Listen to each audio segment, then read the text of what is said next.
Bonjour à tous, j'espère que vous allez bien. Je vous retrouve pour le premier crash test d'une petite série que je compte faire sur ma chaîne. Et pour commencer, je vais tester des stickers effet miroir pour les ongles. Je commence par ouvrir le paquet et voici comment ça se présente. Donc on a une plaque avec plusieurs stickers, avec plusieurs tailles, pour pouvoir les adapter selon nos ongles. J'ai tout d'abord appliqué une base pour être sûr, même si je pense pas qu'il y en ait vraiment besoin puisque c'est seulement des autocollants. Et donc je vais venir choisir par transparence le sticker, ce qui me convient et qui a la bonne taille d'ongle. Je vous conseille de choisir une taille qui est un petit peu plus large que ce que l'on voit sur l'ongle, puisqu'il faut penser aussi à l'appliquer sur les côtés et parfois on peut prendre trop petit et il y a une bande d'ongles qui dépasse et c'est pas forcément très joli. Pour les appliquer, je viens mettre l'arrondi au niveau de la cuticule et avec un coton-tige, je vais venir essayer de faire le moins de plis possible, mais comme vous pouvez le constater, il y en a quand même. Pour enlever le surplus, rien de très compliqué, il me suffit juste de limer légèrement avec une lime très douce les bords de mes ongles et ça s'en va très facilement.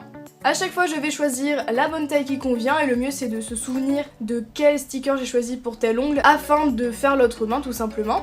Il n'y a rien de très compliqué dans l'application des stickers, il faut juste bien appuyer sur tous les côtés. Si vous avez les ongles encore plus bombés que moi, je ne pense pas que ça vous irait parce que ça ferait plein de plis et ça ferait pas très joli. Par contre, si vous avez les ongles un petit peu plus plats ou plus larges, je pense que ça irait mieux à ce type d'ongles parce que même pour moi, c'était pas forcément très joli. Et du coup, avec les plis, on perd l'effet miroir même si, on va pas se le cacher, il est toujours présent.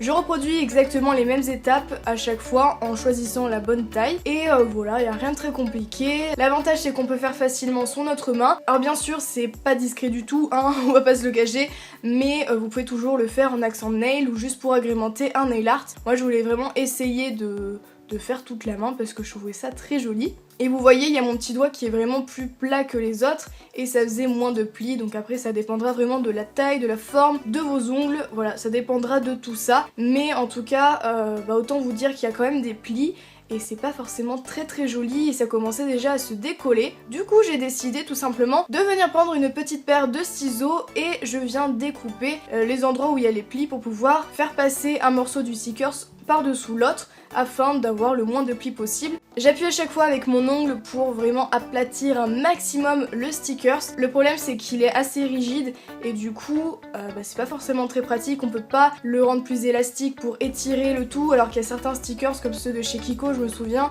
ils étaient plus faciles d'utilisation parce qu'ils étaient vraiment très fins et au moins on pouvait faire quelques retouches et éviter d'avoir des plis parce que là il reste quand même assez voyant malheureusement même si on coupe un petit peu et c'est pas forcément très joli donc après ça à vous de voir. Mais je voulais quand même essayer de rattraper parce que j'étais assez déçue. J'avais l'intention de le garder pendant toute une semaine et du coup je me suis dit je vais appliquer un top coat pour au moins sceller la tranche de l'ongle parce qu'on sait jamais vu que c'est des autocollants, ça ne tient pas forcément extrêmement longtemps. Donc j'ai appliqué mon top coat par dessus, j'ai testé avant de l'appliquer complètement sur tous mes ongles si il rendait le stickers moins joli, moins miroir, si ça enlevait tout cet effet là et si ça faisait beaucoup de bulles. Donc je viens vraiment aplatir un maximum le top coat pour éviter qu'il y ait des bulles, qu'il y ait des traces de pinceau pour garder cet effet miroir qu'il y avait avec les stickers à l'origine.